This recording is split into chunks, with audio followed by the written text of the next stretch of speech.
같이 신앙 고백하시겠습니다. 나는 전능하신 아버지 하나님 천지의 창조주를 믿습니다. 나는 그의 유일하신 아들 우리 주 예수 그리스도를 믿습니다.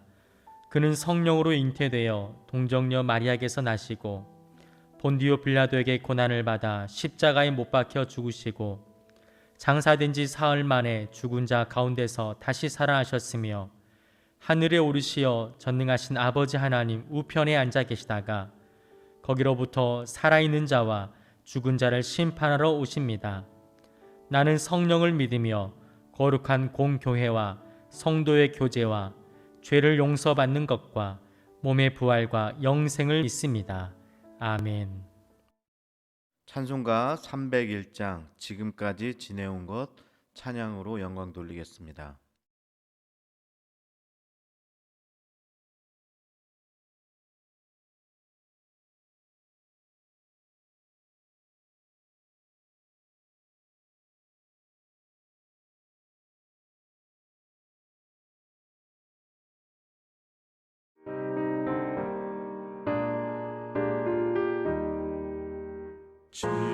지금까지 지내온 것 주의 크신 은혜라.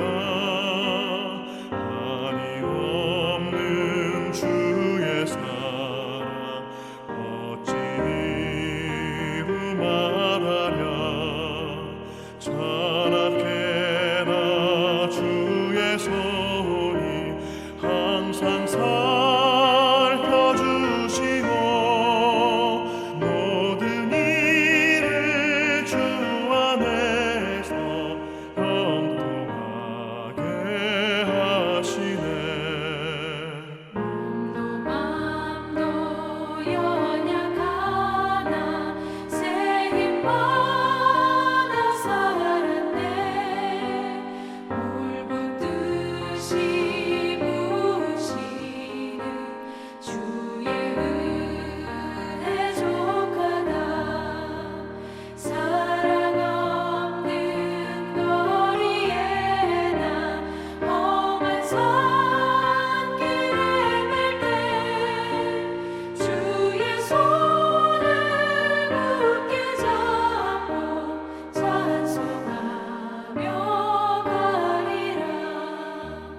주님 다시 배올 날이 날로 다가와. 무거운 짐 주께 맡겨 벗을 날도 멀잖네. 나를 위해 예비하신 고향 집에 돌아가 아버지의 품 안에서 영원토록 살리라.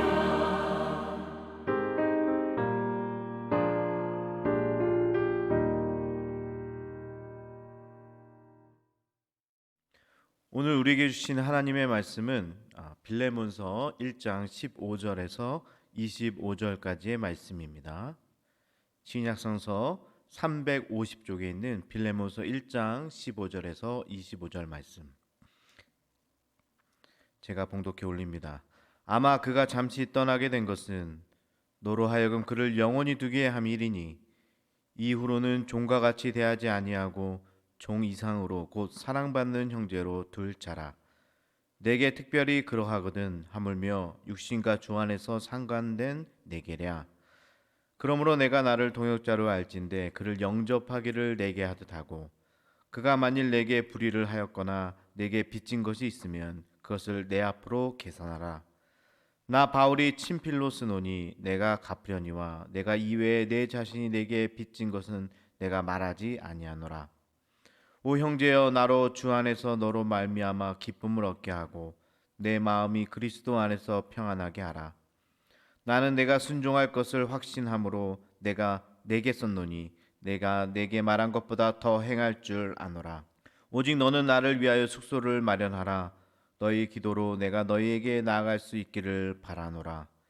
그리스도 예수 안에서 나와 함께 갇힌 자 에바브로와 또한 나의 동역자 마가, 아리스다고, 데마, 누가가 문안하느니라. 우리 주 예수 그리스도의 은혜가 너희 심령과 함께 있을지어다. 아멘. 사랑하는 성도 여러분, 평안하십니까? 오늘 빌레몬서의 마지막입니다. 바울은 오네시모가 내게 있어 나를 돕는 것이 유익하나 먼저 너에게 돌려보내 너희 용서받기를 원한다 라고 편지와 함께 이 오네시모를 빌레몬에게 돌려보내죠. 여기에 중요한 사상이 나옵니다. 진정한 용서는 주님께 용서받은 것에서 머무르지 않고 피해를 준 사람에게 찾아가 용서를 구하는 것까지라는 거죠. 예전에 밀양이라는 영화를 본 적이 있는데요. 정말 충격을 받았습니다. 전도연이 아이를 데리고 밀양이라는 동네로 가는데 불행히도 애가 유괴되어 살해당합니다. 사랑하는 아이를 잃고 상실감에 어찌할 바를 모르더니 전도연에게 복음이 들어가게 됐고 자기 아이를 죽인 살인범을 용서하고자 하는 마음을 갖게 됩니다. 교도소까지 찾아가 범인을 면회하는데요. 그가 나와서 나는 이미 하나님께로부터 용서를 받았습니다 라고 이 범인이 고백하는 겁니다. 아직도 그 오만한 표정이 잊혀지지 않는데요. 그 범인의 그 표정, 오만함, 이를 보고 이 전도연도 미쳐버리는 거죠. 하나님, 왜 내가 하지 않은 용서를 당신이 먼저 하십니까? 하나님이 용서하시면 다 끝난 건가요? 그럼 난 어떻게 살라고? 이렇게 전도연이 하나님께 탄원하고 이 억울함을 호소하는 장면이 나옵니다. 실제도 아닌 그저 영화 이야기인데요. 이 용서에 대해서 많이 생각하게끔 하는 그런 영화였던 걸로 기억합니다. 이 빌레몬서도 용서에 대해서 다루고 있는데요. 용서는 먼저는 하나님께 구해야 하겠지만 거기서 끝나면 안 되고 손해를 입힌 사람에게 찾아가 용서를 구하는 것까지, 이게 성경적이라는 거죠. 바울은 지금 오네시모가 시중을 들고 있어 너무나 욕이 나지만 용서의 절차를 중요시해 그를 빌레몬에게 보내기로 결정을 합니다.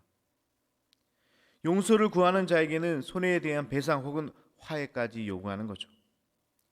그러면서 동시에 이 빌레몬에게는요, 용서해야 하는 당사자에겐 하나님의 섭리를 이야기합니다.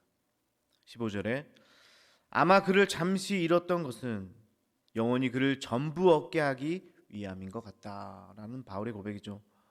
이 모든 일에 하나님의 섭리가 녹아져 있다는 겁니다. 여러분, 하나님은요, 합력하여 선을 이루시는 분입니다. 우리가 잘 아는 요셉도 자신을 팔아버린 형들에게 이렇게 이야기합니다. 두려워 마소서, 내가 하나님을 대신하리이까? 당신들은 나를 헤아려 했으나 하나님이 그것을 선으로 바꾸사 오늘과 같이 만민의 생명을 구하게 하셨다라고 고백을 하죠. 실제로 나에게 상처를 준 사람을 용서하는 일은 너무나도 어렵습니다. 그러나 그 상처를 보기에 앞서 나를 위한 하나님의 계획이 있었음을 우리가 믿을 때 조금이나마 그 상처에서 벗어날 수 있는 길이 생긴다는 거죠. 자, 미국에 있을 때 한 지인이 친한 친구와 함께 사업하려고 돈을 모았습니다. 그리고 때가 되어 장소도 구했고 내일이면 잔금치를 기대감으로, 또 오픈할 기대감으로 차 있었는데요. 그런데 바로 전날 밤에 그렇게나 믿었던 친구가 같이 모아놨던 돈을 들고 도망가 버립니다. 망연자실할 수밖에 없었죠. 수년과 꿈꿔왔던 모든 것이 수포로 돌아가 버렸으니까요. 그 친구만 생각하면, 사업 자금을 모두 들고 도망간 그 친구만 생각하면 우라통이 터져 도저히 살 수가 없었습니다. 죽고 싶었죠.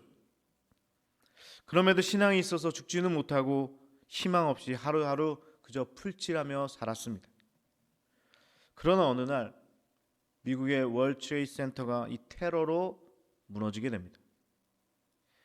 자기가 오픈하려고 했던 그 델리 가게도 잿더미로 변한 것을 이 화면을 통해서, TV 화면을 통해서 보게 된 겁니다.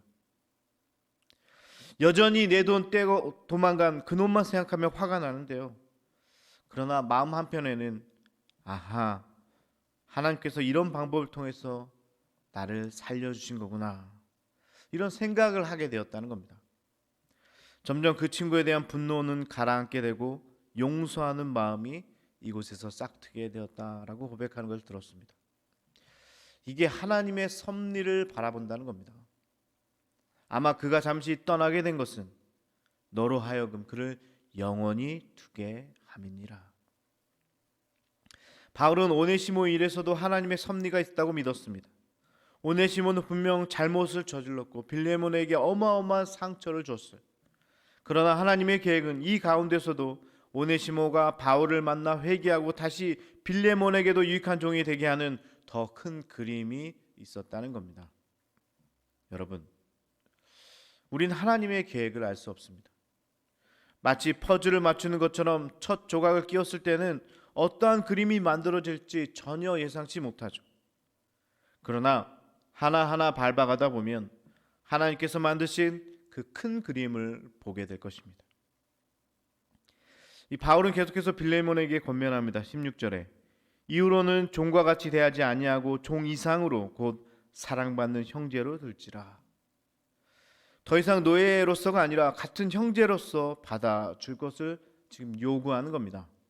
17절에는요, 내가 나를 동역자로 알진대 그를 영접하기를 내게 하듯 하고, 18절에 그가 만일 내게 불의를 하였거나 내게 빚진 것이 있으면 그것을 내 앞으로 계산하라. 성경에도 내 앞에 들어와, 내 이름으로 들어와, 이런 이야기가 있네요. 빌레몬이 청구하지는 않을 거지만 내가 다 계산하겠다. 이 오네시모를 향한 바울의 신뢰가 어느 정도인지 가늠할 수 있는 대목입니다. 지금요, 바울은 오네시모를 자신과 동일시하고 있습니다. 오네시모를 나처럼 여겨달라, 나를 대하듯이 받아달라. 로마 시민권자가 노예와 자신을 지금 동일시하고 있습니다. 여러분, 감이 잘 안 오시나요? 이는요, 당시 파격적인 언사입니다. 노예와 로마의 시민권자가 동일시된다. 그런데요, 여러분, 이게 바로 우리 주님의 모습이라는 겁니다.